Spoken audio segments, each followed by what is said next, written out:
The croissant dough hit Griffin Ashford right in the middle of his forehead. For one glorious moment, silence took over the Levain and Love bakery. Buttery crumbs dripped down the perfectly groomed eyebrow of the man in the $3,000 suit. And Magnolia Maggie Bloom thought, with surprising clarity, well, there goes my business. You! Griffin wiped his face with his hand, incredulous. Just threw a baked good at me? Technically, a croissant. Maggie crossed her arms, her flour-covered apron trembling along with her plummeting courage. And technically, you deserved it. 10 minutes earlier, she was having a perfect morning. September sun streamed through the windows of the bakery her grandmother had opened in 1962. The smell of sourdough bread filled the air, and Mrs. Henderson had just said that her cinnamon rolls were better than therapy and cheaper too. Then he walked in. Griffin Ashford, CEO of Ashford Development, the man who transformed charming neighborhoods into luxury condos faster than Maggie could say gentrification. She recognized him immediately from news reports. That jaw too square to be real, storm-colored eyes, and that aura of "I'm rich and I know it" that practically emitted its own light. "Miss Bloom," he had said, without even looking at her, his eyes scanning the peach-colored walls, the vintage tables, the original marble counter. "I've come to make an offer on your establishment." "It's not for sale," she replied, continuing to roll out puff pastry. "Everything's for sale at the right price." He finally looked at her, and Maggie felt something strange in her stomach. Probably nausea. Definitely nausea. "I'm offering double the market value. And I'm offering you one word, no." His eyes narrowed. "I don't think you understand. I've already purchased every other property on this block. Your bakery is the only thing standing between me and the largest residential development Riverside has ever seen." "How nice for you." Maggie smiled sweetly. "Build around it. Be reasonable. Be human. Listen here, miss." He approached the counter, and the expensive perfume mixed with arrogance hit her. "You're running a failing business in a building that's falling apart. I'm offering you a dignified way out." And that's when she snapped. "Failing?" Maggie laughed, a humorless sound. "My grandmother built this place from scratch. Every brick, every recipe, every loyal customer who's been coming here for decades. And you think you can walk in here with your pretentious suit and your CEO hair gel and tell me that all of this is worth nothing?" "I didn't say it's worth nothing. I said it's worth a specific dollar amount, and I'm willing to—" "You know what you can do with your money, Mr. Ashford." She grabbed the nearest croissant. "You can—" and threw it. Now, with him standing there, croissant dripping down his scandalized face and all the morning customers watching open-mouthed, Maggie braced herself for the consequences. "You," Griffin said quietly, dangerously quietly, "have no idea who you're dealing with." "A man with butter on his face?" Maggie suggested, and Mrs. Henderson gave a nervous giggle. His eyes gleamed. Not with anger, Maggie noticed with surprise. With something like amusement? No, impossible. "You know what?" He grabbed a napkin, wiping himself with deliberate movements. "Nobody's treated me like this in a very long time. Then the people around you are either very polite or very scared. Or very smart." He tossed the napkin on the counter. "I'll give you 2 weeks to reconsider. After that, I'm starting construction anyway, and I can guarantee your lovely bakery won't enjoy the noise, the dust, or the complete lack of customers when this block becomes a construction zone." "Is that a threat?" "It's reality, Miss Bloom." He turned to leave, then stopped at the door. "Oh, and your croissants are too dry. Too much flour, not enough butter. Good day." And left. Maggie stood there seething, her hands shaking. "Dear," Mrs. Henderson approached timidly, "you actually threw a croissant at him." "I know. And he said your croissants are dry." "I know. But they're not," the elderly woman defended loyally. "They're perfect." Maggie looked out the window, watching Griffin's absurdly luxurious car disappear down the street. Her heart was racing. From anger, obviously. Only anger. "I'm screwed, aren't I?" Mrs. Henderson patted her hand. Well, dear, at least it was memorable. That night, while cleaning the bakery alone, Maggie couldn't get Griffin Ashford out of her head. Not the way he looked at her, or how he was ridiculously attractive even covered in puff pastry, or how his voice became dangerously soft when he made that threat. No. She was thinking about how to destroy him. Her phone rang. Unknown number. Hello? Miss Bloom. That velvet and arrogance voice. Griffin Ashford. Just calling to inform you that the safety inspection of your building is scheduled for tomorrow at 9 a.m. Standard protocol when there's construction planned in the area. You can't. I can, and I already did. Have a good evening, and consider my offer. Pause. Oh, and add more butter to the croissants. He hung up. Maggie stared at her phone, then at her beloved bakery, then at the ceiling as if seeking divine intervention. Grandma, she whispered to the universe, if you're up there, I'm going to need a lot of help with this man.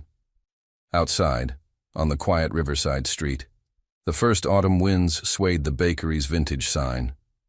Levain and love, it said in faded cursive letters. The war was just beginning, and neither of them had any idea they were about to lose. Not the bakery, but something far more dangerous. Their hearts. The inspector arrived at 8:47 a.m., 13 minutes early, which Maggie took as a personal attack.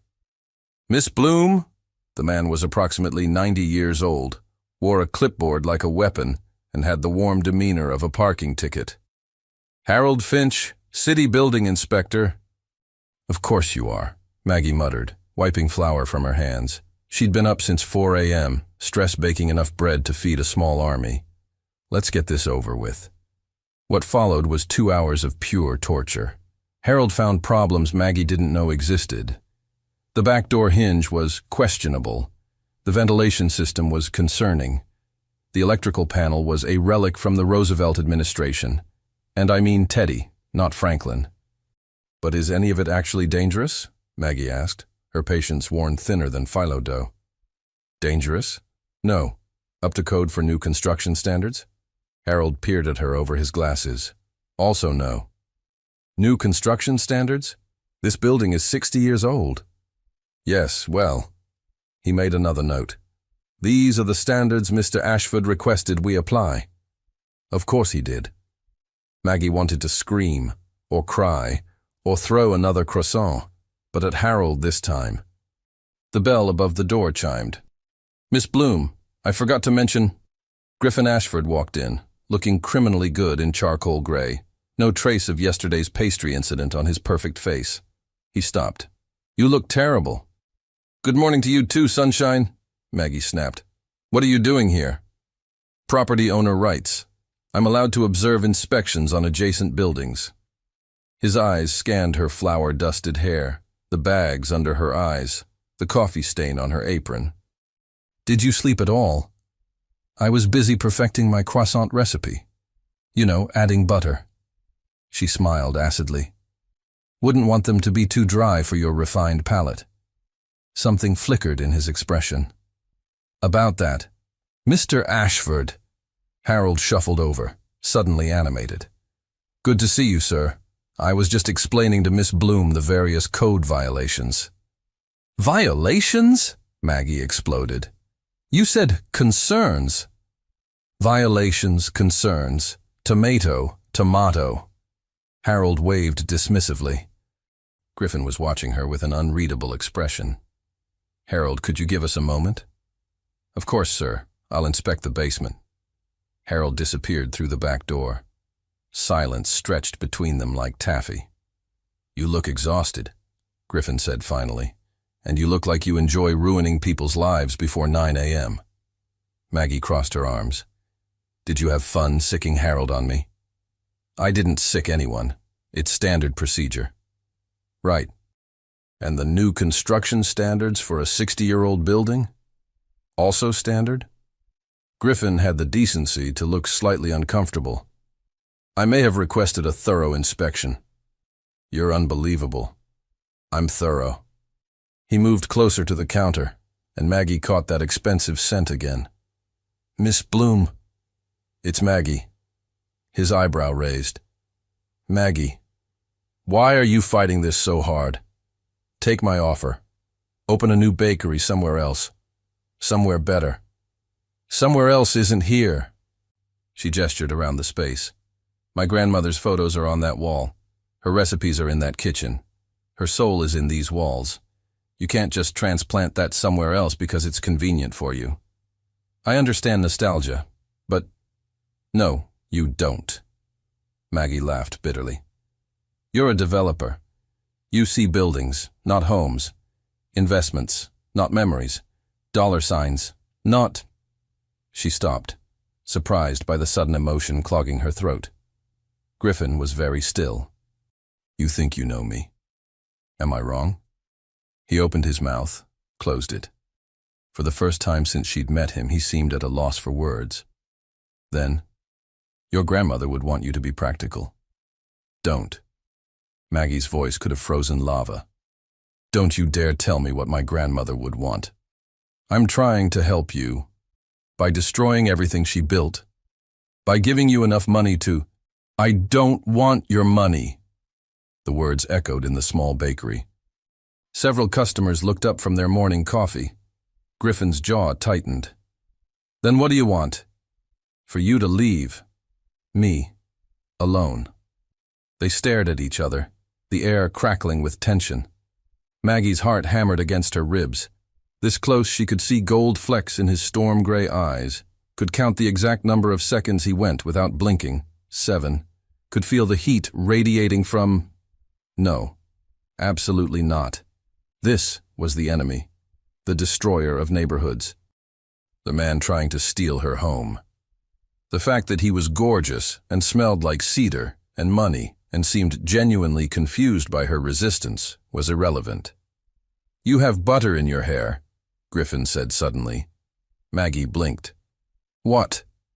He reached out, and before she could stop him, his fingers brushed her temple, coming away with a smear of butter. The touch lasted less than a second, but Maggie felt it everywhere. There, he said softly. His hand lingered in the air between them. Thanks, she managed, her voice strangled. Griffin looked at his butter-covered fingers, then at her, then did something that made Maggie's brain short-circuit. He licked the butter off his thumb. He said thoughtfully. European style. Good choice. High-fat content. His eyes met hers. You really do know what you're doing, don't you? Was it hot in here? It was definitely hot in here. Yes. Maggie took a step back, needing space, needing air, needing him to stop looking at her like that. I went to culinary school in Paris, if you must know. Paris. Something shifted in his expression. When?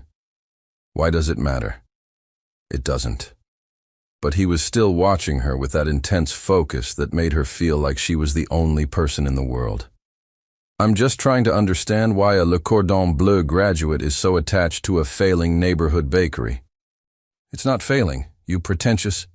Maggie caught herself. And even if it was, it's mine. Mine to save, mine to fail, mine to... All right, Mr. Ashford. Harold emerged from the basement, cobwebs in his hair. I've completed my assessment. Miss Bloom, you'll receive the full report within 3 business days. I can't wait, Maggie said flatly. Griffin was still watching her. Maggie. Goodbye, Mr. Ashford. She turned her back on him, returning to her dough. Don't let the door hit you on the way out. She didn't watch him leave. Didn't notice how he paused at the door, looking back at her with an expression that wasn't quite frustration and wasn't quite something else. Didn't see him pick up one of the fresh croissants from the display before walking out. And she definitely didn't care. Outside, Griffin sat in his car for 5 full minutes before starting the engine. The croissant sat on his passenger seat, still warm. He picked it up, took a bite. Perfect. Buttery, flaky, absolutely perfect. He pulled out his phone, dialed his lawyer. Trevor, it's Griffin. About the Riverside project. He paused, the taste of butter and something dangerously close to regret on his tongue. I need you to look into something for me. He took another bite of the croissant, Maggie Bloom's defiant face burning behind his eyes. This was going to be more complicated than he thought. 3 days later, Maggie was elbow deep in brioche dough when the lights went out. Not just flickering, complete, absolute darkness. No, no, no, no! She fumbled for her phone flashlight. The walk-in fridge hummed to silence. The ovens beeped their death song. Please, not today. Not today. Today was the Anderson wedding. 12 dozen cupcakes, 3 tiered cakes, and 200 macarons currently sitting in various stages of incompletion. The wedding that would save her from 3 months of barely breaking even. The wedding that required power. Maggie ran outside. The entire block was dark, except for the massive construction lights illuminating Griffin's property next door. Of course his site had backup generators. She stood there in her apron, covered in flour, watching her business literally go dark, while his blazed with power. This is a sign, she muttered. The universe hates me. Talking to yourself is the first sign of insanity, a familiar voice said behind her. Maggie spun around. Griffin stood there in jeans, and a simple black t-shirt, hard hat under his arm. He looked unfairly human, approachable even. "What are you doing here?" she demanded. "I work here. Construction site, remember?" He gestured at his project. "What's wrong?" "Besides you, power's out." "I can see that." He frowned at her bakery. "For how long?" "The electric company says 4 to 6 hours. Transformer blue." Maggie felt hysteria bubbling up. "I have a wedding order due in 5 hours. Everything's going to be ruined. The buttercream will melt. The cakes will deflate. Her voice cracked. To her absolute horror, tears pricked her eyes. "Hey," Griffin said, and his voice was gentler than she'd ever heard it. "Hey, don't—" "I'm not crying," Maggie said, definitely crying. This wedding is everything. If I lose this contract, I'll lose 2 more after it. Word spreads fast in this town and—" She wiped furiously at her face. "And I'm not giving you the satisfaction of watching me fail." Griffin was quiet for a long moment. Then, "I have generators." "Good for you." "No, I mean—" He ran a hand through his hair, looking uncomfortable. "I can run a line to your bakery, temporarily." Maggie stared at him. "What?" "You heard me." "Why would you help me?" "Because—" He stopped, seeming to struggle with something. "Because watching you cry is worse than watching you throw pastries at me." Despite everything, Maggie laughed, a wet, broken sound. "That's the nicest thing you've ever said to me." The bar was admittedly low. Something that might have been a smile tugged at his mouth. "Come on, let's get you powered up before your buttercream stages a revolt." 20 minutes later, Maggie watched in disbelief as Griffin and 2 of his construction workers ran industrial cables from his generator to her bakery. Griffin moved with surprising competence, directing the operation with the same authority he probably used in boardrooms. "Flip the main breaker," he called up to her. Maggie did. The lights blazed to life. The fridge hummed its song of salvation. "Oh my God," she breathed. "Oh my God, thank you." She ran outside without thinking and, completely on impulse, hugged him. Griffin went rigid with surprise. For a second, neither of them moved. Then, slowly, his arms came around her. He was warm and solid and smelled like sawdust and that expensive cologne, and Maggie's brain screamed that this was the enemy, the destroyer, the man trying to steal her home. But he'd just saved her wedding order. She pulled back quickly, suddenly aware they had an audience of grinning construction workers. "Thank you," she said, cheeks burning. I'll pay you for the generator use." "Don't worry about it." "Griffin?" "Maggie." He said her name like he was testing it out. "Just make your cakes. Save your wedding. We'll figure out the rest later." "I don't understand you," she said honestly. "That makes 2 of us." He was looking at her with that intense focus again. "Go. You have 4 hours. Maggie went. For the next 4 hours, she baked like her life depended on it, because it did. But every time she glanced out the window, she could see Griffin on his construction site, occasionally looking back at her bakery. At 2 p.m., she finished the last macaron. At 2:30, the bride's father arrived for pickup. At 2:45, Maggie watched the wedding order drive away, perfect and intact. At 3 p.m., the power came back on. She made 2 coffees and walked to the construction site. Griffin was reviewing blueprints with his foreman. When he saw her, something in his expression softened. "Peace offering," Maggie said, holding out a coffee. "It's probably terrible compared to whatever artisan roast you usually drink, but it's perfect." He took it, their fingers brushing. "The wedding order?" "Saved, thanks to you." She hesitated. "Why did you help me?" "Because you needed help." "But you're trying to buy my building." "Wouldn't it be easier for you if I failed?" Griffin was quiet for a long moment, staring into his coffee. When he looked up, something in his eyes made Maggie's breath catch. "My grandmother had a restaurant," he said quietly. "In Chicago. Tiny place, nothing fancy. She lost it to a developer when I was 12. He paused. "I still remember how she cried the day she locked the doors for the last time." Maggie's heart twisted. "Griffin, I became a developer to understand them. To be better than they were." He laughed, but it was hollow. "Ironic, isn't it? Now I'm the villain in someone else's story." "You don't have to be." "Don't I?" He looked at her. "I have investors, Maggie, contracts, a board of directors breathing down my neck. This project is happening whether I want it to or not. But you do want it, don't you?" "I thought I did." He stepped closer. "Then a crazy baker threw a croissant at me and made me question everything." Maggie's pulse jumped. "I'm not crazy. You're something." His voice was low, almost rough. "I haven't figured out what yet." They stood there, the construction site buzzing around them, the autumn sun warm on their faces. Maggie knew she should leave.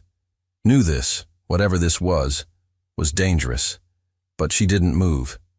"Your 2 weeks are almost up," she said softly. "I know."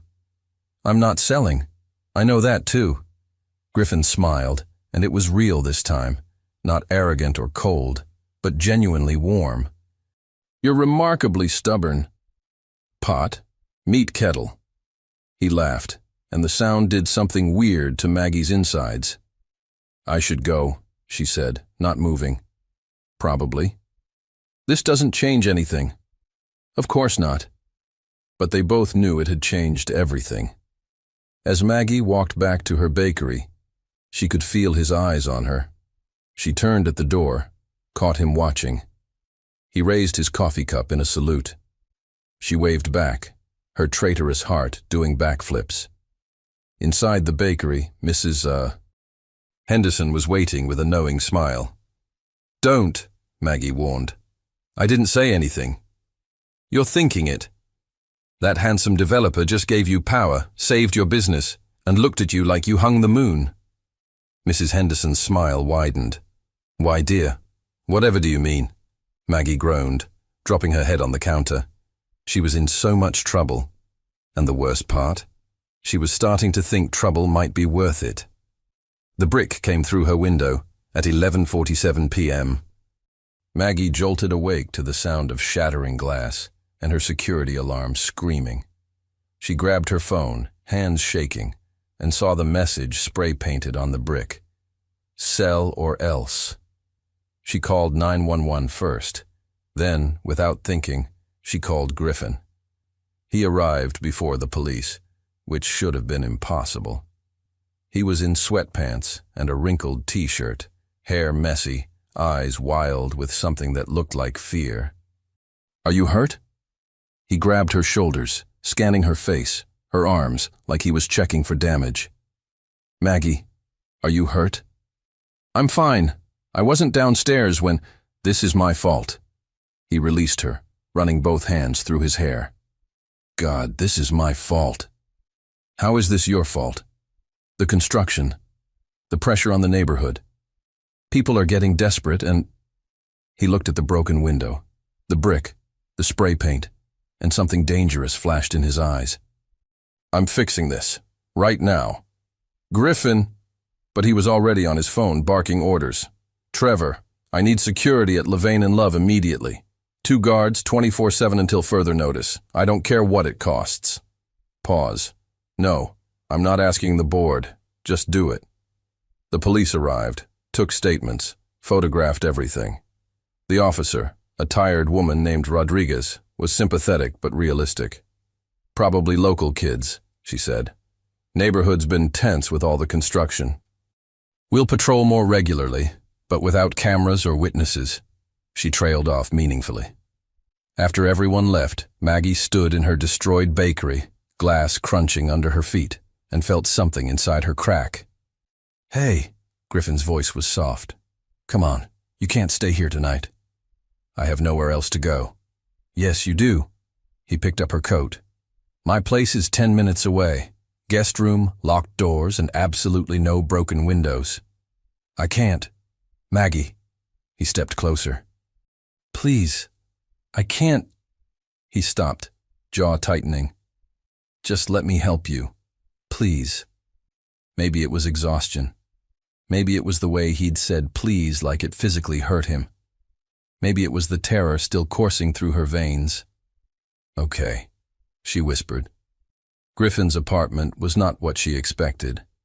She'd imagined cold minimalism, modern sterility. Instead, it was warm, exposed brick, vintage furniture, bookshelves everywhere. And in the kitchen, a worn recipe box that looked 50 years old. Your grandmother's? Maggie asked, drawn to it. Griffin froze. How did you... It's the only thing here that looks loved. She ran her fingers over the faded index cards. What was her restaurant called? He was quiet for so long she thought he wouldn't answer. Then, Stella's. After her. Stella Ashford. Tell me about it. Why? Because I want to understand. Maggie turned to face him. I want to understand you. Something shifted in the air between them. Griffin poured 2 glasses of whiskey, handed her one, and began to talk. He told her about Sunday dinners at Stella's, about learning to make pierogi at his grandmother's elbow, about the regulars who became family. He told her about the developer who offered pennies on the dollar, about the construction that drove away customers, about watching his grandmother's dream die slowly over 18 months. She never recovered, Griffin said quietly. Lost the restaurant, lost her purpose. She died 2 years later. He stared into his glass. I promised myself I'd never be powerless like that again. So you became the thing you hated. I became successful. There's a difference. Is there? Maggie asked gently. Griffin looked at her, and the raw pain in his eyes made her chest ache. I don't know anymore. They sat in silence, the city lights glittering beyond his windows. Then Maggie did something crazy. She took his hand. I'm sorry about Stella's, she said. But Griffin, destroying my grandmother's legacy won't bring yours back. I know. His thumb traced circles on her palm, probably unconsciously.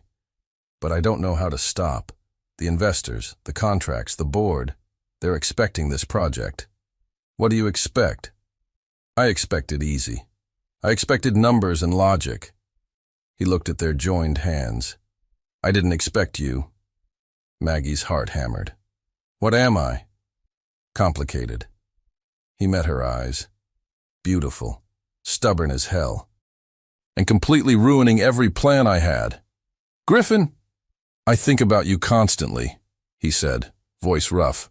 Your terrible coffee, the way you argue with me, how you look with flour in your hair, that sound you made when you hugged me, like you were surprised I was solid. I was surprised, Maggie whispered. I didn't think you were real. I'm real.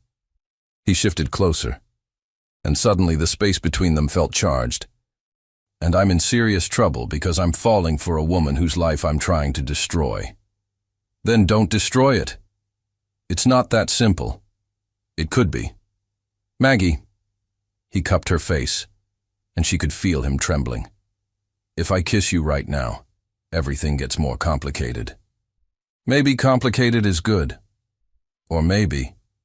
But he didn't finish, because Maggie leaned in and kissed him first. The world tilted sideways. Griffin made a sound, surprise, surrender, and pulled her closer, kissing her back like she was air and he'd been drowning. His hands tangled in her hair, her fingers gripped his shirt, and for one perfect moment, there were no bakeries or developments or conflicts. Just them. Just this. When they broke apart, both breathing hard, Griffin pressed his forehead to hers. We shouldn't have done that, he said. Probably not. It changes everything. I know. I still can't stop the project. I still won't sell.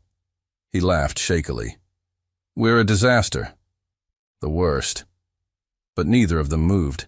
They stayed there, tangled together, the impossible situation pressing down on them, but somehow, in that moment, not mattering quite as much as the way they fit together.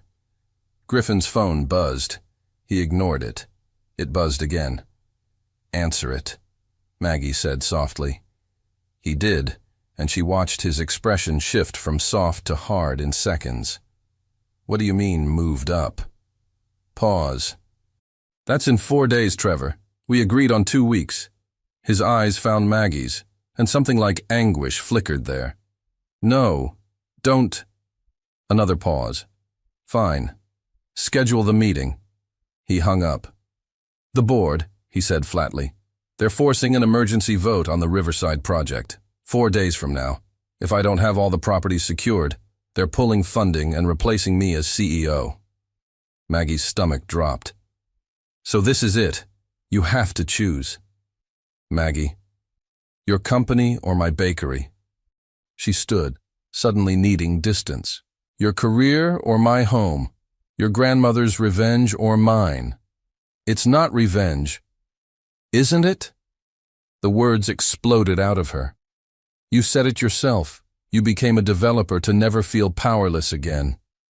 But all you've done is make other people feel exactly how you felt. The truth of it hung between them, sharp as broken glass. Griffin stood slowly. You're right. His voice was hollow. You're absolutely right. I should go. It's 2 a.m. and someone just threw a brick through your window. Then I'll get a hotel. Maggie, please, I can't do this. She grabbed her coat, tears threatening. I can't be another thing you lose to your ambition, Griffin. I can't be the person who makes you choose because we both know what you'll choose. You don't know that, don't I? He opened his mouth, closed it, said nothing, and his silence was the loudest answer of all. Maggie left, taking an Uber back to her broken bakery, crying the whole way. Behind her, Griffin stood in his empty apartment, still tasting her on his lips, and wondered when exactly he'd become the villain in his own story. 4 days. He had 4 days to figure out how to save everything, or lose the only thing that had mattered in years.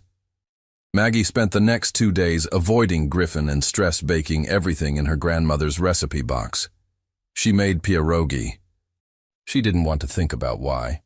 Mrs. Henderson found her at 6 a.m. on day 3, surrounded by cooling trays of the Polish dumplings, crying into her coffee.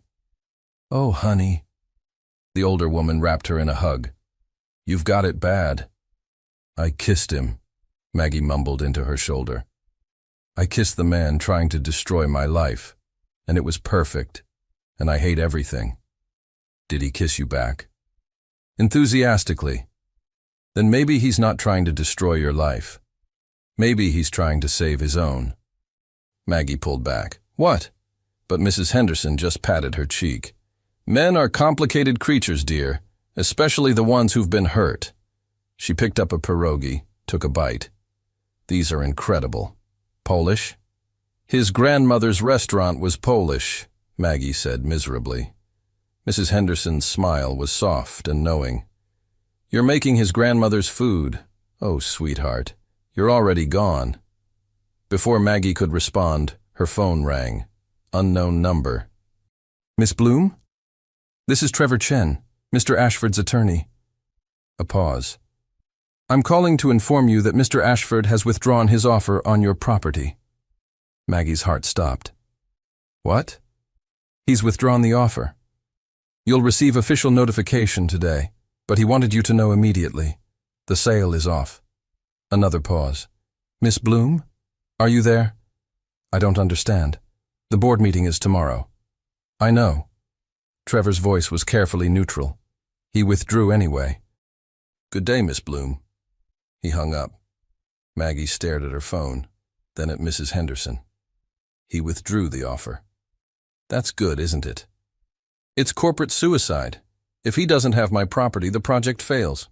If the project fails, the board fires him. She was already grabbing her coat. That idiot, that beautiful, self-sacrificing idiot. Where are you going? To stop him from destroying his life for me.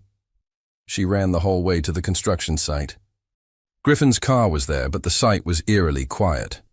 She found him in the construction trailer, surrounded by blueprints, looking like he hadn't slept in days. You withdrew the offer, Maggie said breathlessly. Griffin looked up, and the exhaustion in his eyes made her chest ache. You heard. What are you doing? The board meeting is tomorrow. I know when the meeting is, Maggie. Then why? She gestured helplessly. You're going to lose everything. Not everything. He stood slowly. I'll lose the company, the project, probably my reputation. He moved closer. But I won't lose my soul, and I won't be the reason you lose yours. Griffin, do you know what I realized? He laughed, hollow. I became exactly what I hated.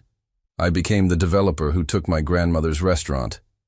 How many Maggies have I destroyed? How many Stellas? He ran a hand through his disheveled hair. It ends with you. I won't do it anymore. Maggie's eyes filled with tears. But your company will replace me with someone who doesn't care about pierogi recipes and stubborn bakers. He cupped her face gently. It's okay. Some things are worth losing. I'm not worth your entire career. You are to me. And there it was. Simple, devastating, true. Maggie kissed him, hard and desperate and full of everything she couldn't say. He kissed her back like she was salvation and damnation and everything in between. I won't let you do this, she said against his lips. There has to be another way. There isn't. I've spent 3 days looking for one. Then you didn't look hard enough. She pulled back, wiping her eyes. Show me the blueprints. Maggie. Show me, please. Reluctantly, Griffin spread the blueprints across the table. The development was massive, 12 buildings, 200 units, retail space. And right in the center, where her bakery stood, was marked Plaza, Central Focal Point. Wait. Maggie traced the design. The plaza is the center of everything? Yes. It's the whole concept. Community gathering space, green area. It ties the development together. But it doesn't have to be where my bakery is. The geometry doesn't work anywhere else. I've tried every configuration. Have you tried keeping the bakery? Maggie looked up at him. Making it part of the plaza.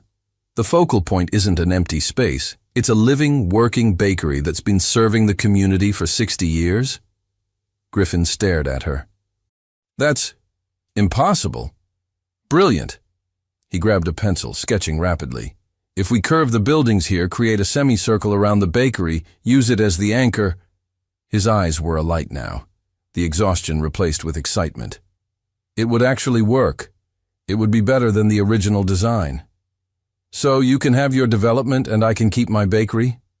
Theoretically, but the board meeting is tomorrow and they've already voted once to... He stopped, looking at her. Unless what?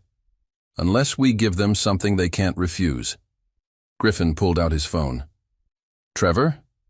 I need you to draft a new proposal. You have 18 hours. He listened. I don't care if it's impossible.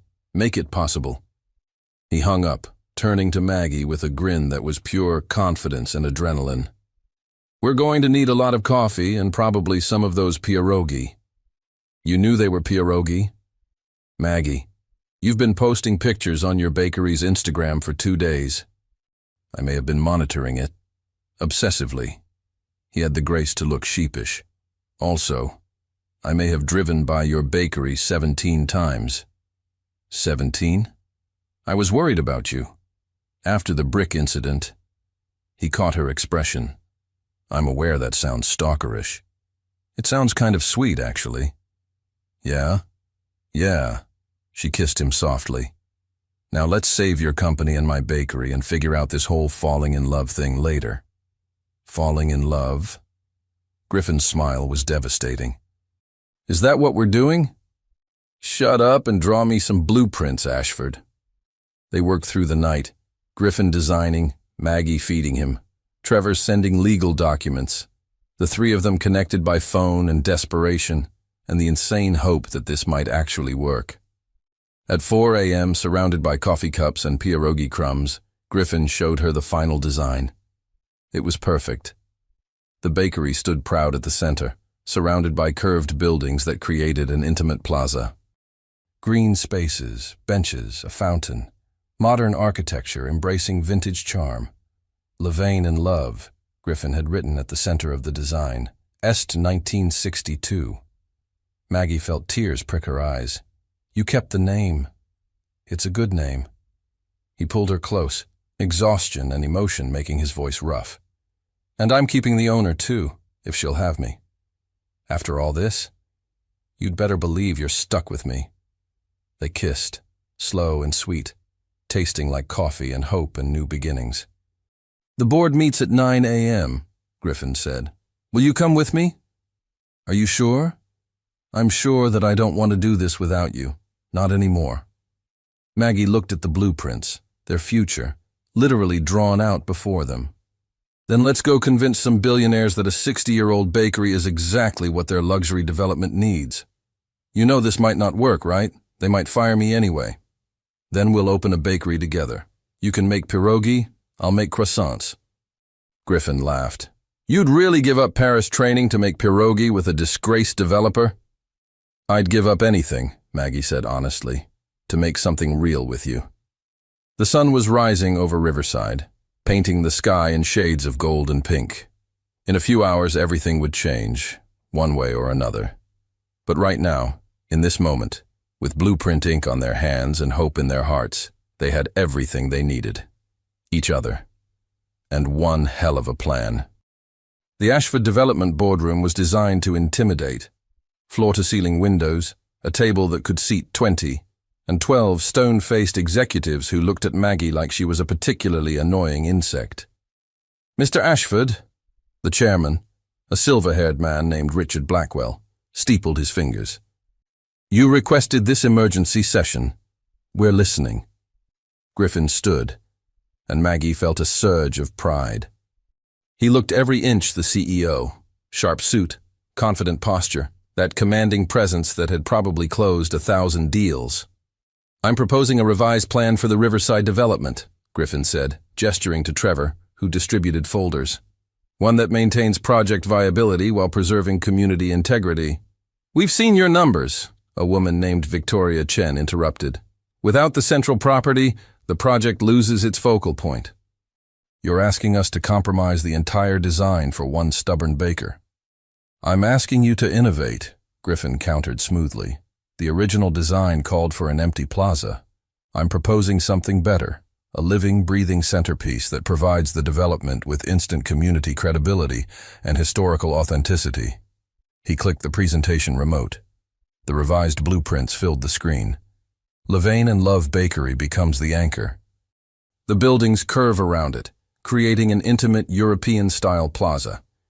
The bakery provides daily foot traffic, community gathering space, and, most importantly, a story. Luxury buyers don't just want apartments. They want narrative, heritage, soul. They want modern amenities, Richard said dryly, not 60-year-old bakeries. They want both. Maggie stood before she could stop herself. 12 pairs of eyes swiveled to her. May I? Griffin nodded, something warm in his eyes. Maggie approached the screen, her hands shaking but her voice steady. You're selling luxury, right? Exclusivity? Well, what's more exclusive than a bakery that's been family-owned for 3 generations? What's more luxurious than fresh croissants baked by someone who trained at Le Cordon Bleu? She clicked to the next slide. Photos of the bakery, its history, the community it served. Your buyers don't want sterile perfection. They want authenticity. A place their kids can get cookies after school. A place that makes the neighborhood feel like home, not just an investment. That's very touching, Victoria said, not sounding touched at all. But sentiment doesn't equal profit. Actually, it does. Trevor stood, distributing another packet. I've run the numbers. Incorporating the bakery increases projected property values by 7%. Buyers will pay premium prices for units overlooking the plaza. The bakery provides built-in amenities without construction costs. And the press... He smiled slightly. The story alone is worth millions in free publicity. Development preserves historic bakery plays much better than corporation destroys local institution. The board members flipped through the numbers, murmuring.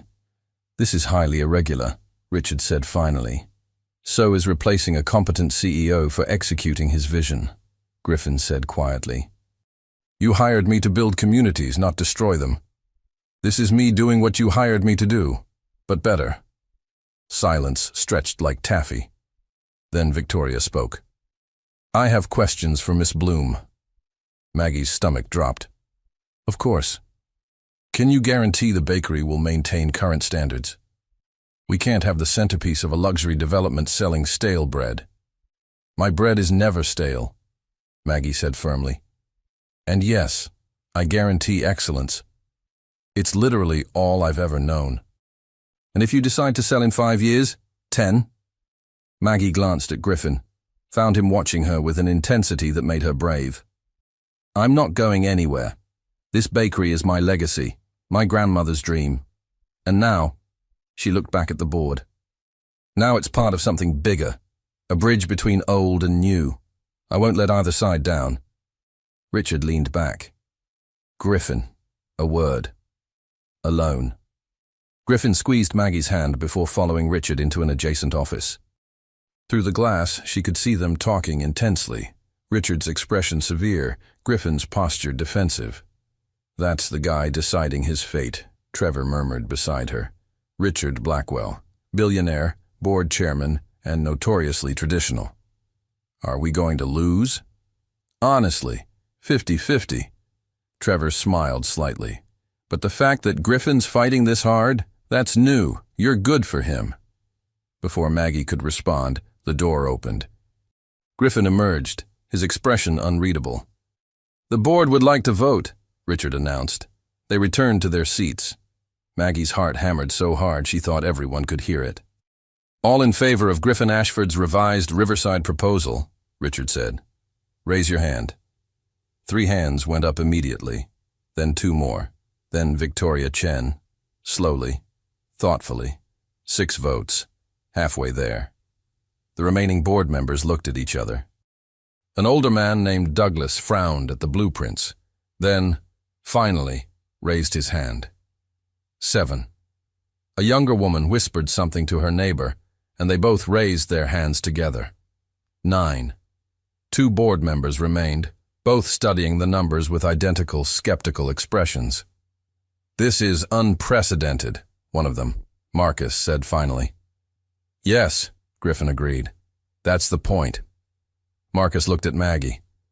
You really think you can handle being the centerpiece of a major development? The pressure, the expectations? I've been handling pressure my whole life, Maggie said. I'm a small business owner. Every day is pressure. This is just pressure with better architecture. Despite himself, Marcus smiled. He raised his hand. 10 votes. They needed 7 to pass. The last board member, a stern woman named Patricia, hadn't moved. She was Griffin's harshest critic, Maggie knew. The one who'd pushed hardest for his removal. Mr. Ashford, Patricia said slowly, you're risking everything for this bakery. Your reputation, your credibility with this board. Why? Griffin looked at Maggie, and something in his expression made her breath catch. Because I forgot why I became a developer, he said quietly. My grandmother lost her restaurant to someone like me, someone who saw only numbers, never people. I swore I'd be different. But somewhere along the way, I became exactly what I hated. He turned back to Patricia. This project. This is me remembering, being different, building something that matters, not just something that profits. Patricia was quiet for a long moment. Then, slowly, deliberately, she raised her hand. 11 in favor, Richard said. The motion passes. Griffin Ashford remains CEO, and the revised Riverside development is approved. The room erupted. Maggie felt Griffin grab her, pulling her into a hug that lifted her off her feet. She was laughing and crying and kissing him, not caring that they had an audience of very expensive executives. We did it, Griffin said against her hair. We actually did it. You did it, Maggie corrected. You risked everything. For something worth everything. They broke apart as Trevor approached, grinning. Congratulations to both of you. Though I should mention, Miss Bloom, you're now contractually obligated to maintain bakery operations for the lifetime of the development. I can live with that. And Mr. Ashford, Trevor continued, eyes twinkling, the board has stipulated that you personally oversee the integration of the bakery into the design, meaning you'll be working very closely with Miss Bloom for the foreseeable future. Griffin and Maggie looked at each other. That's a hardship I'm willing to endure, Griffin said solemnly. How noble of you, Maggie laughed. As they left the boardroom, Richard stopped them at the door. Griffin, the chairman said quietly, that took guts and integrity. Don't lose either. He glanced at Maggie. And young lady, your croissants better be as good as you claim. Come by tomorrow morning, Maggie said. First one's on the house. Richard almost smiled. I might just do that. Outside, in the elevator descending toward the lobby, Griffin pulled Maggie close. So, he said, we're business partners now. Among other things. What other things? Maggie grinned. I guess we'll have to figure that out. The elevator doors opened to the late morning sun, and they walked out together. The developer and the baker, the unlikely partnership, the impossible love story that somehow, miraculously, was just beginning. 3 months later, Riverside was unrecognizable, and somehow more itself than ever. The construction was nearly complete. 12 elegant buildings curved around Levain and Love like protective arms, the plaza taking shape with cobblestones and benches and a fountain that would be unveiled at next week's grand opening. Maggie stood in her bakery, which had been lovingly renovated. New ovens, expanded kitchen, updated electrical, much to Harold's delight, while keeping every vintage detail that mattered. Her grandmother's photos still hung on the walls. The original marble counter still gleamed. The soul remained intact. You're staring again, Griffin said, coming up behind her and wrapping his arms around her waist. I'm appreciating. Appreciating what? My excellent construction management? Your humility, obviously. She turned in his arms, smiling. Though the construction is pretty good, too. He kissed her, soft and sweet, tasting like the coffee they'd shared at sunrise. This had become their routine, Griffin arriving at 5 a.m., helping her prep, stealing kisses between croissants, heading to the construction site smelling like butter and happiness. Richard Blackwell confirmed for the grand opening, Griffin said. Along with the mayor, half the city council, and approximately 700 media outlets. No pressure. You'll be perfect. He tucked a flour-dusted strand of hair behind her ear. Though I may be biased. Maybe? Definitely am. He kissed her again, deeper this time, and Maggie was just considering closing the bakery for an extended lunch break when the bell chimed. They broke apart to find a woman in an expensive suit studying them with amusement. And here I thought the romantic tension was just good PR, she said. Griffin's expression shifted to professional charm. Natasha, what brings you to Riverside? You do, darling. Natasha, whoever she was, air-kissed Griffin's cheeks. I'm doing a feature for Architectural Digest on the development. The board suggested I get the full story, which apparently includes... Her eyes swept over Maggie with interest. The baker who tamed Griffin Ashford. I didn't tame anyone, Maggie said. He's still terrifyingly type A. I prefer efficiently organized, Griffin protested. Natasha laughed. I like her. Can we talk? On the record? What followed was 2 hours of questions, photographs, and Natasha extracting the entire story with the skill of someone who made people comfortable enough to spill their souls. By the end, Maggie had told her everything. The croissant incident, the power outage, the kiss, the boardroom battle. This is gold, Natasha said, reviewing her notes. Star-crossed lovers, corporate redemption, community preservation. The article writes itself. She paused. Though I have to ask, Maggie, are you nervous? Once this opens, you'll be famous. The face of this entire development. That's a lot of pressure for someone who just wanted to run a small bakery. And there it was, the fear Maggie had been pushing down for weeks. I'm terrified, she admitted quietly. Griffin's head snapped up from where he'd been reviewing construction schedules. What? Can we have a moment? Maggie asked Natasha. Of course, I'll photograph the plaza. Natasha tactfully disappeared. Griffin was at Maggie's side immediately. Talk to me. What if I can't handle it? The words tumbled out. What if I'm not good enough for this? What if the bakery becomes this thing I don't recognize? What if... Her voice cracked. What if I lose what made it special while trying to keep it alive? Hey. Griffin cupped her face. You're not going to lose anything. You're still you. The bakery is still the bakery. We're just making it the centerpiece of a multi-million-dollar development. Maggie laughed shakily. That changes things, Griffin. What if people only come because it's trendy? What if Mrs. Henderson doesn't feel welcome anymore because there are too many tourists? What if I've traded my grandmother's legacy for your vision? Griffin was quiet for a long moment. Then he took her hand and led her outside. The plaza was breathtaking in the afternoon sun. Modern and vintage, new and old, everything they'd dreamed it could be. But Griffin walked her past it, around the corner to a small side street. See that building? He pointed to a modest structure newly renovated. That's going to be a community center. Free classes, meeting space, neighborhood events, funded by development profits. He turned her to face another building. That one? Affordable housing. 20 units at below market rates, reserved for long-time Riverside residents. He smiled slightly. Contractually obligated, actually. The board wasn't thrilled, but I insisted. Maggie stared at him. You never told me. Because it's not about me. It's about keeping the soul of this place while building something new. He took both her hands. You were right that day you threw the croissant at me. I was only seeing numbers, but you taught me to see people, community, legacy.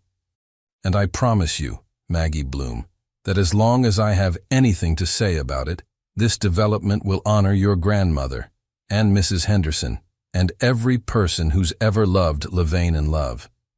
Tears spilled down Maggie's cheeks. How are you real? I ask myself the same thing about you.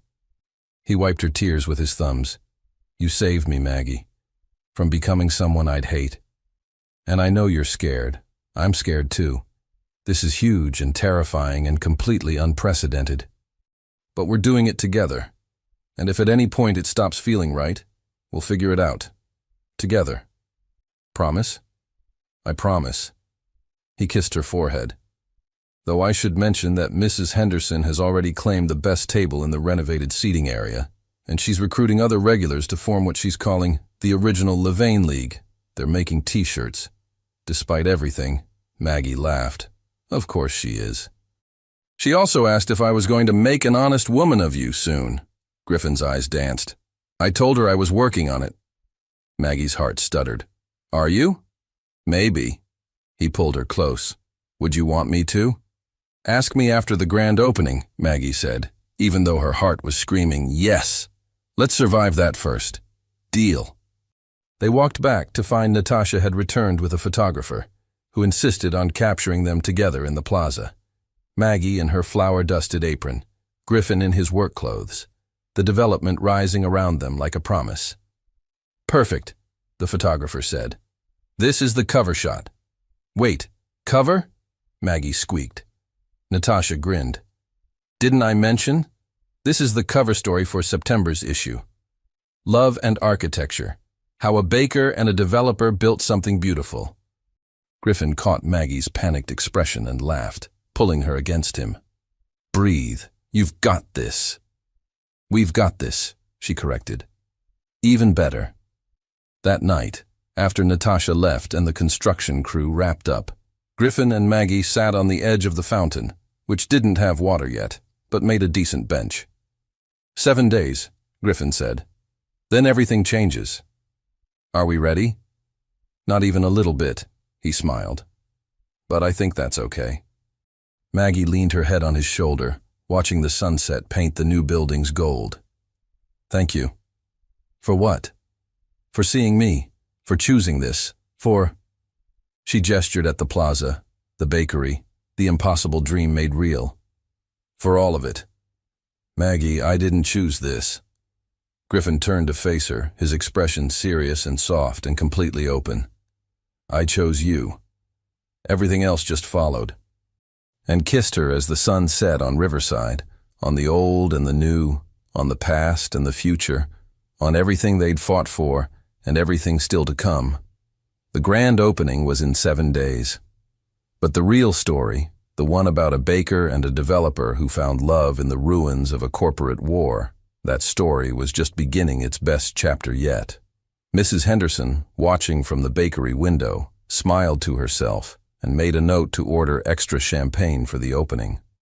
Something told her they'd need it, for celebrating, obviously, but also for a certain developer who was clearly planning to propose. She'd seen that look before. Her late husband had worn it 53 years ago.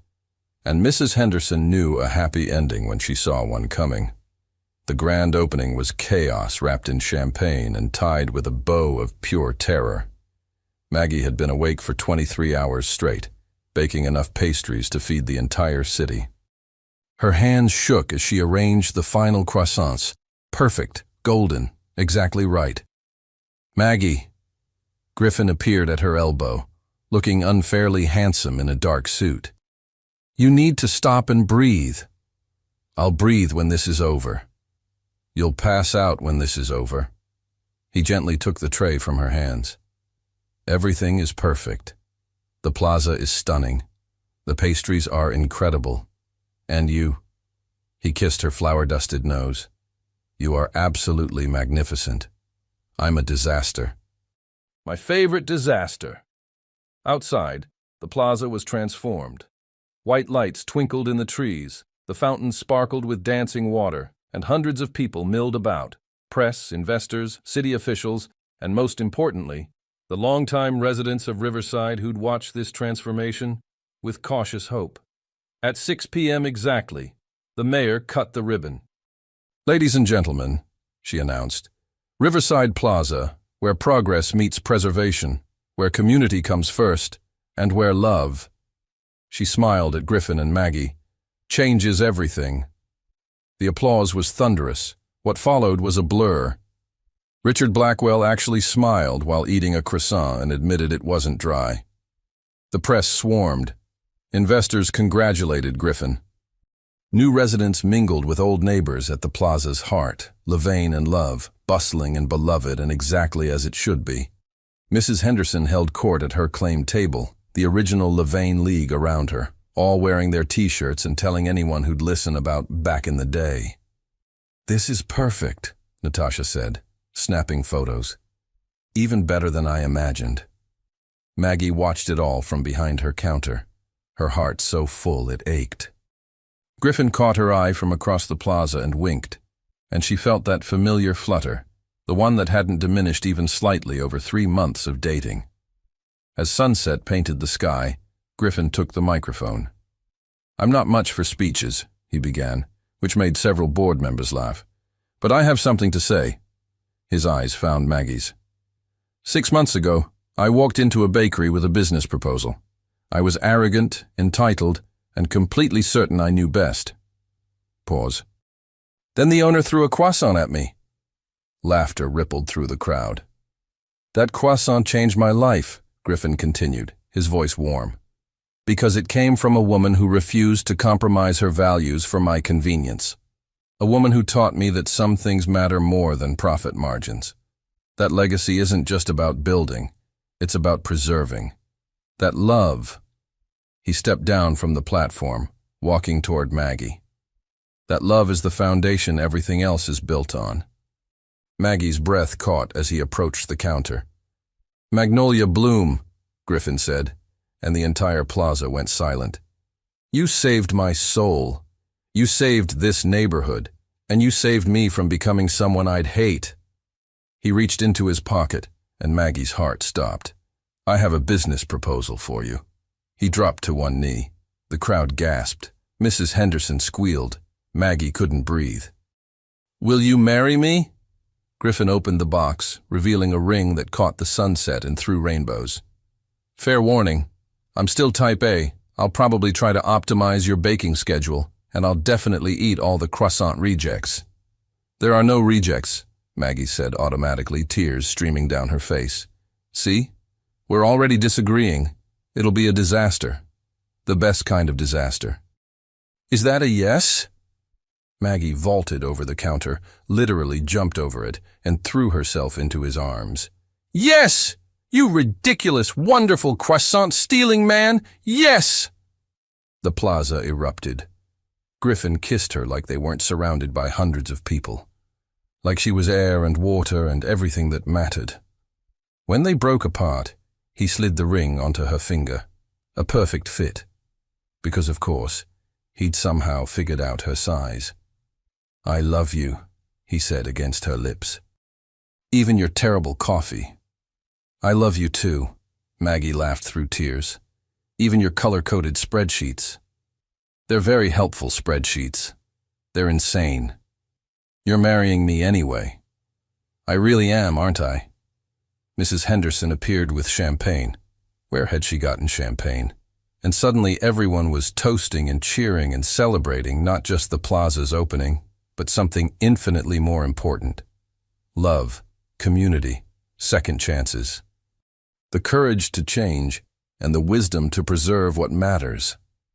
As the party continued into the night, Griffin and Maggie slipped away to the bakery's kitchen, their sanctuary, their beginning, the place where everything started with a thrown croissant and impossible odds. So, Griffin said, pulling her close, we're getting married. Apparently. Any thoughts on when? After we survive this project? Maggie suggested. Or, Griffin smiled, that dangerous smile she'd learned meant he had a plan. We could get married right here, in the plaza. Make it part of the story. You want a plaza wedding? I want a you wedding. Location negotiable. Maggie kissed him, soft and sweet, and full of promise. Plaza wedding it is, but I'm making the cake. Obviously. I wouldn't trust anyone else. They stood there in the kitchen where it all began, where a stubborn baker had refused to sell and an arrogant developer had learned to see beyond profit margins, where croissants had become weapons and love had become the foundation of something beautiful. Outside, Riverside Plaza sparkled with light and life and laughter. Inside, two people who'd been enemies stood wrapped in each other's arms, flower-dusted and champagne-tipsy, and completely, impossibly, perfectly in love. Thank you, Maggie whispered. For what? For choosing me over your pride. For seeing this place as more than real estate.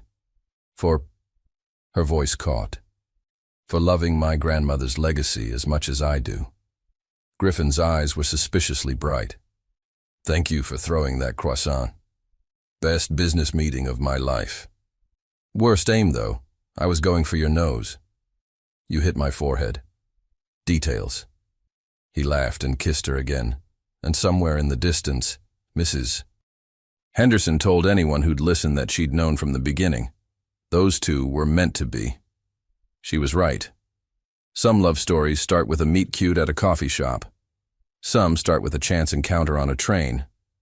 This one started with a thrown croissant, a stubborn baker, and a developer who learned that the best foundations are built on love, compromise, and really excellent butter. And they all lived deliciously ever after. 1 year later, the wedding took place on a perfect October afternoon, exactly 1 year after the croissant incident that started everything. Riverside Plaza was transformed into a fairy tale.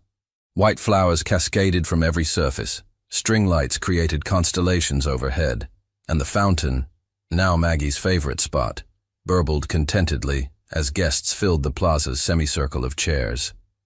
"Stop fidgeting," Mrs. Henderson said, adjusting Maggie's veil for the 17th time. "You look like a dream." Maggie stared at herself in the bakery's backroom mirror. The dress was simple elegance, vintage lace, her grandmother's pearls, and flour under her fingernails because she'd insisted on making her own wedding cake that morning. "What if I trip? Then Griffin will catch you. That man hasn't taken his eyes off you for a year straight." Mrs. Henderson's eyes misted. "Your grandmother would be so proud, sweetheart. I wish she could see this." "Oh, honey." Mrs. Henderson squeezed her hand. "She sees it. I guarantee it." The music started. Maggie took a deep breath and stepped out of the bakery. Her bakery, thriving and beloved, and into the plaza where 300 people waited. But she only saw one. Griffin stood beneath a floral arch, looking devastatingly handsome in his tuxedo and completely undone by emotion. When their eyes met, he mouthed, "Beautiful." She mouthed back, "You too." The ceremony was perfect. They'd written their own vows, which was dangerous considering they both tended toward sentimentality hidden beneath sarcasm. "Magnolia bloom," Griffin said, voice rough with feeling. "You terrified me. You challenged me. You made me question everything I thought I knew about success and purpose and what actually matters in life." He smiled. "And then you threw a croissant at me, and I realized I'd been waiting my whole life for someone brave enough to do that." Laughter rippled through the crowd. "I promise to always see you. Not just the baker, but the woman who fights for what she loves. I promise to protect your legacy while building our future. And I promise..." His voice cracked slightly. "I promise that every building I ever create will be built on the foundation you taught me. That people matter more than profits. That communities are more valuable than contracts.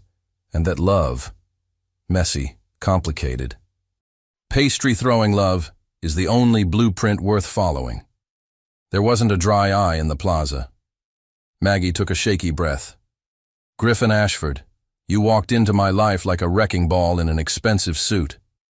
More laughter. "You were arrogant and infuriating and so certain you knew what was best for everyone. But underneath all that..." She touched his face gently. "Underneath was a man who'd been hurt, who'd lost his grandmother's legacy and spent his whole life trying to make sure no one else felt that powerless." Griffin's eyes shimmered. "You could have destroyed me," Maggie continued. "But instead you chose to see me, to hear me, to change your entire world because you realized mine was worth saving." Her voice dropped to a whisper. "You gave me back my grandmother's dream and gave me a new dream I didn't know I needed. You. So I promise to always challenge you, to keep you honest, and to occasionally throw baked goods when you're being particularly stubborn." "I'm counting on it," Griffin said, making everyone laugh through their tears. "I now pronounce you husband and wife," the officiant declared. "You may..." Griffin was already kissing her, dipping her dramatically while the crowd cheered, and Mrs. Henderson sobbed happily into her original Levain League t-shirt. The reception was magic. They danced their first dance to jazz music, cut the cake Maggie had made, 3 tiers of chocolate and raspberry with cream cheese frosting, and watched as their impossibly different worlds merged seamlessly, board members chatting with neighborhood regulars, investors buying pastries from the bakery's evening service, old Riverside mixing with new. Richard Blackwell cornered them during dessert. I won't say I told you so about this project. You absolutely will, Griffin said. I absolutely will. Richard smiled. But more importantly, congratulations. You've built something remarkable here, both of you. Speaking of building, Trevor appeared, slightly drunk on champagne. I have news. 3 other developers have contacted Ashford Development asking to replicate the Riverside model. They want the community integration approach, the historical preservation, the whole thing. Griffin's eyebrows rose. Seriously? You started a trend. People over profits? It's revolutionary. Trevor grinned. Also very profitable, as it turns out. Ethical development is good business. Told you, Maggie said smugly. You did. Griffin kissed her temple. You really did. As the evening wore on, Maggie found herself standing at the fountain, their fountain now, where Griffin had proposed, watching the party swirl around her. Happy? Griffin appeared beside her, jacket off, tie loosened, looking perfectly rumpled. Deliriously. No regrets about any of it? Maggie thought about the past year, the crazy construction schedule, the media attention, the learning curve of being the face of a major development, the pressure and publicity and constant spotlight. And then she thought about Griffin bringing her coffee every morning, building her a new oven to her exact specifications, holding her when she cried about missing her grandmother, teaching her about architecture while she taught him about fermentation, the way he'd learned to make pierogi from his grandmother's recipe cards and surprised her with them on their 6-month anniversary. Not a single one, she said honestly. Good. He pulled her close. Because I have a confession. Oh no. I bought another property, in Brooklyn. Maggie pulled back. Griffin, wait.